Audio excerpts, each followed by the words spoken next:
What is love? That is a loaded question, and the answer is different for everyone. As someone who has been married for more than 44 years now, I have come to realize that what I thought was love when I was a teenager was really just attraction. I read a lot of love stories, teenage love stories, that were probably written in the 1940s or 50s when it was expressed in a much more simplistic way. They didn't really go into a lot of depth about the idea of developing a loving relationship. So I assumed that that initial attraction to somebody equated to love. And that's really not the case because I went through my share of crushes as a kid and a teenager. I went through a phase where I thought I was in love with my favorite singers. I started with people like Bobby Sherman and moved on to David Cassidy and then his brother Sean Cassidy, and went so far as to convince my parents to let me go to a Sean Cassidy concert. Of course, I was disappointed when I saw how many other girls were there screaming for him, but I also practiced writing my name as Mrs. Sean Cassidy because I thought I was in love with him. Obviously, now I'm older and wiser and know that was just teenage hormones and the initial attraction to somebody and the excitement that actually was built up because so many other girls were attracted to him. I know we all had our crushes that we went through, and some people would crush on one celebrity, whereas someone else would crush on another because depending on the celebrity, there were certain characteristics that appealed to a particular audience. And in my case, it was Sean Cassidy versus Leif Garrett. I was a Sean Cassidy girl through and through. I thought Leif Garrett was obnoxious because he just didn't suit my personal taste. So that was my idea of love as a teenager. And I was just getting out of my Sean Cassidy phase. I had just graduated from high school when I met the man who would become my future husband. We didn't know each other well. We worked together briefly before he joined the military. We spent some time together while he was home on leave, and he proposed. Now, at this point, I was 18, and like I said, I'd graduated from high school. I was trying to figure out what to do with my life because I really had no clue. And when he proposed, I made him wait before I answered him because I wasn't sure what to do. Now, my family was all for me marrying him, even though I didn't know him well. And I realized later that part of the reason for that was they felt he could take care of me, that my mother and my aunt had both come over from Ireland, married men that they didn't know well, and it had worked out for them. So they thought that me marrying someone that I didn't know well, someone who was in the military, so he had a steady paycheck and we would have a home and I would be cared for. They thought that would be good and that love wasn't really a necessary component of a good marriage.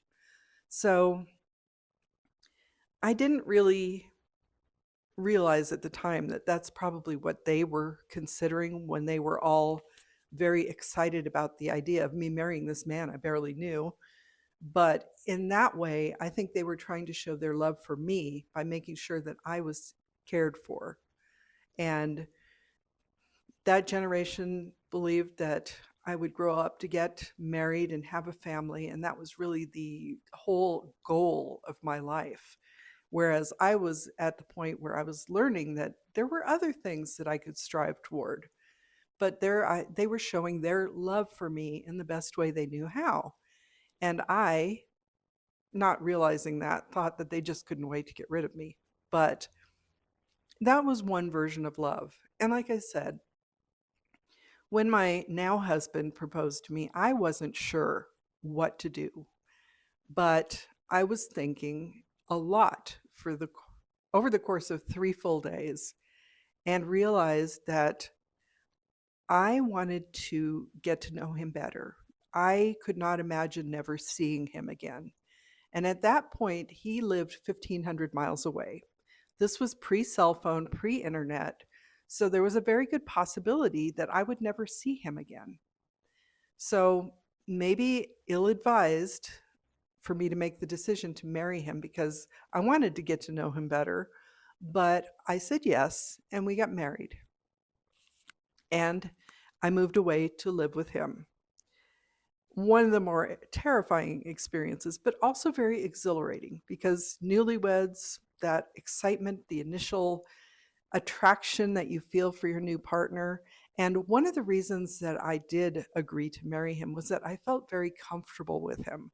It wasn't the, constant butterflies in the stomach that I was just so over the moon being around him. It was more of a feeling that we fit together as a couple. And we did have we both had challenges in our childhood, as most people do.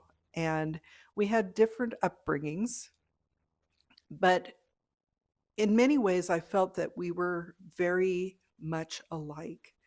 And as I mentioned, we're very young. So I don't really think that either one of us knew what love was, even though he did say he loved me when he proposed.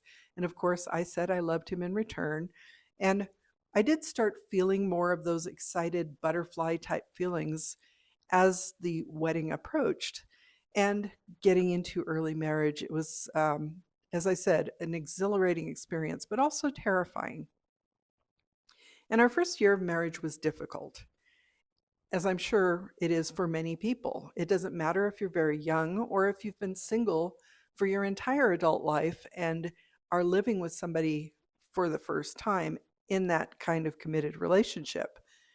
It can be a big challenge to start adapting to a life in close proximity with someone like that.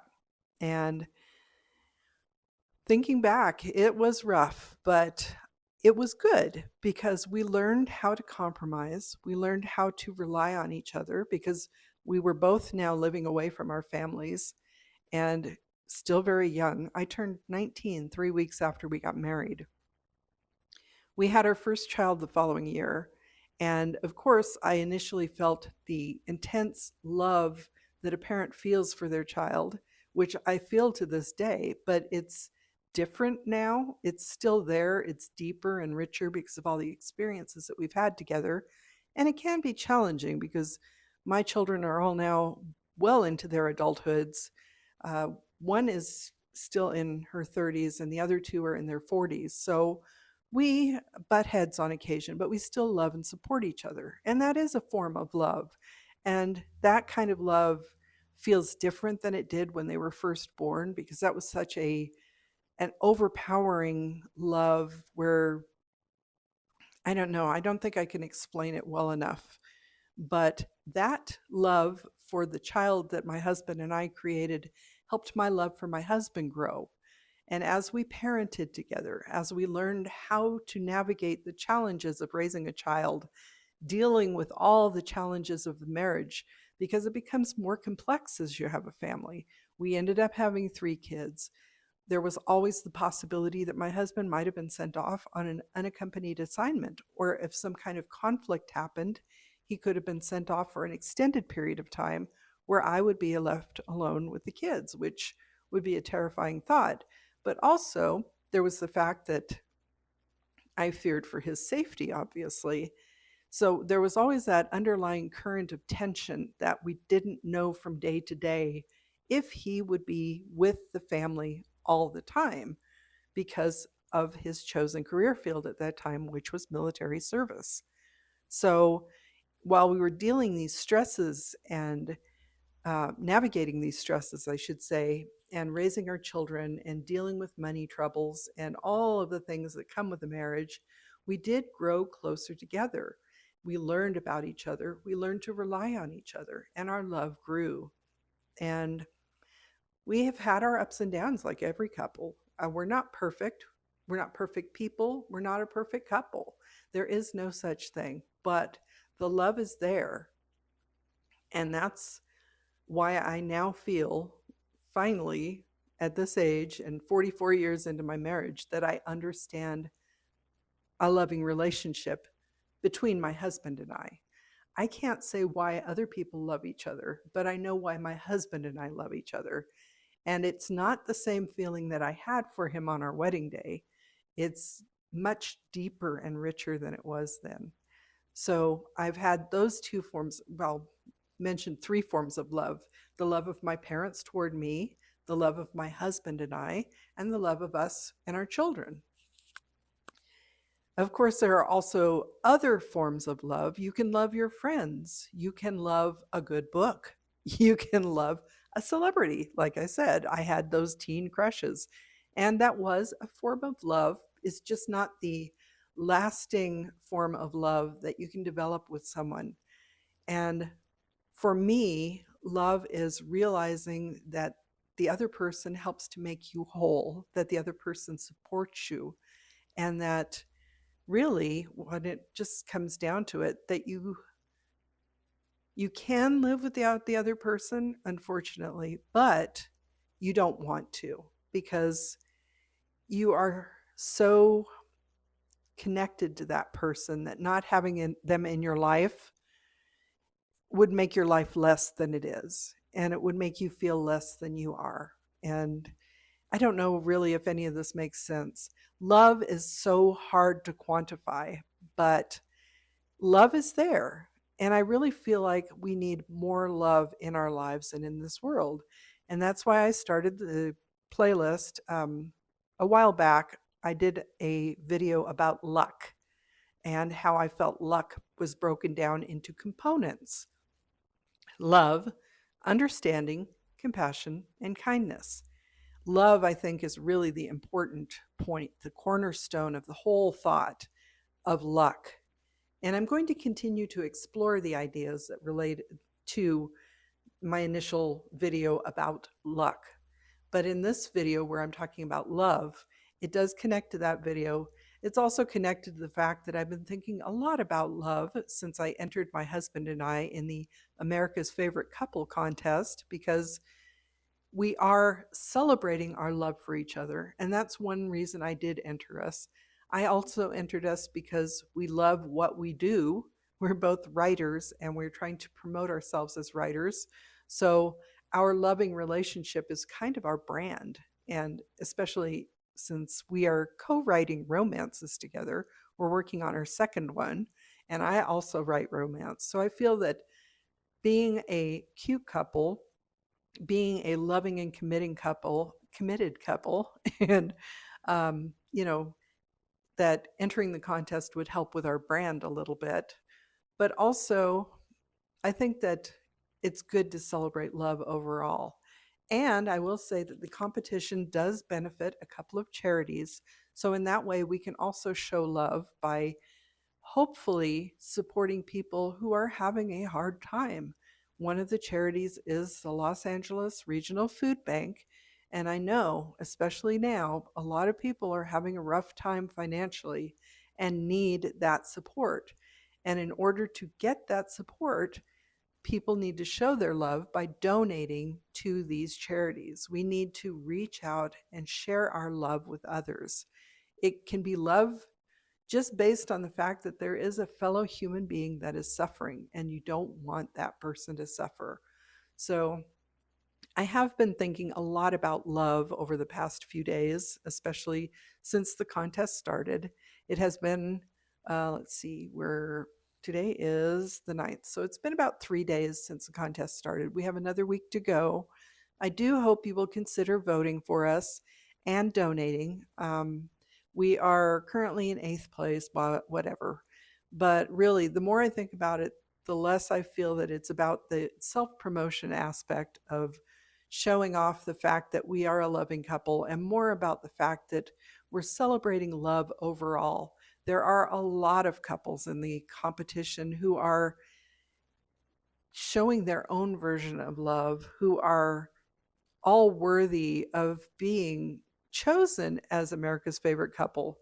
And the idea that any one couple has a more loving relationship than another is really not the point. the whole point is that we are all celebrating our love, and that we are showing that by also donating to these charities. So hopefully, you know, at least doing this competition, we will encourage people to donate and hopefully help bring in more funds for these charities. Last year, I think the competition brought in $3 million, which is split between the Los Angeles Regional Food Bank and Oceana, which is a preservation and protection society related to the oceans of the world. And that can also be another way of showing love, because if we don't love our planet, we're going to destroy it, and then we won't have any place to live. So we're showing love in so many ways, just by existing.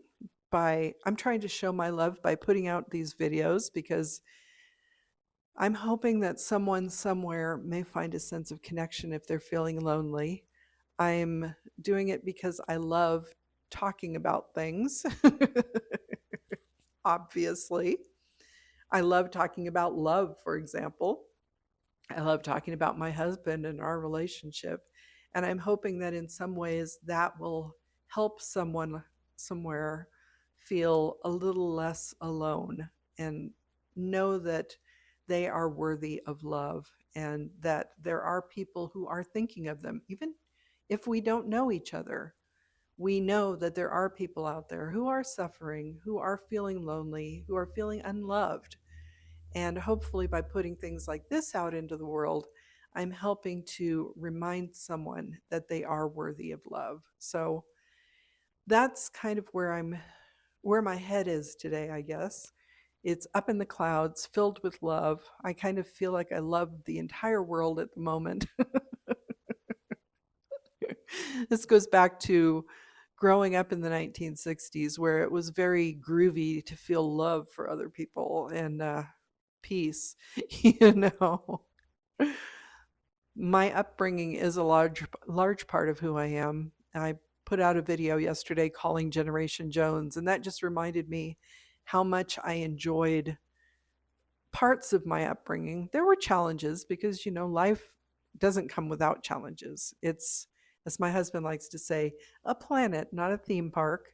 And we have our ups and downs, but there were a lot of good things that happened during my childhood.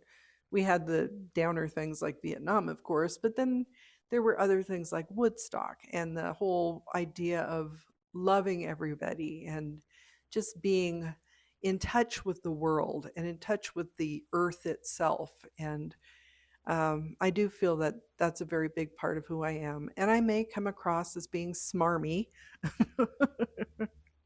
or whatever phrase you might associate with that kind of feeling. But at this moment in time, as I record this video, I do feel like I love everything. And I know it will swing the other way, because I am a postmenopausal woman and my hormones are all over the place. And usually in the evening, I feel very down and disconnected. And, that's probably when I need to express love toward myself the most often, is when I'm feeling these down, deep, dark emotions. And I have to really remind myself that I'm not alone. A lot of other people are going through what I'm going through right now. And there are many people who are going through much worse things than I am. So I do send out my loving thoughts to you, if you have followed along on this video or not. If you haven't, I hope that at least you're getting my vibes. But do know that love is a many splendored thing. All we need is love. What the world needs now is love, sweet love. I mean, there are reasons why so much has been written about love over time, because love is a very important part of the human experience, whether it's romantic love, whether it's familial love, whether it's love toward your friends or your fellow person, just love toward humanity as a whole. Love is something very important. And I know a lot of people will probably tune this out pretty quickly because it just feels too uncomfortable to talk about things like this.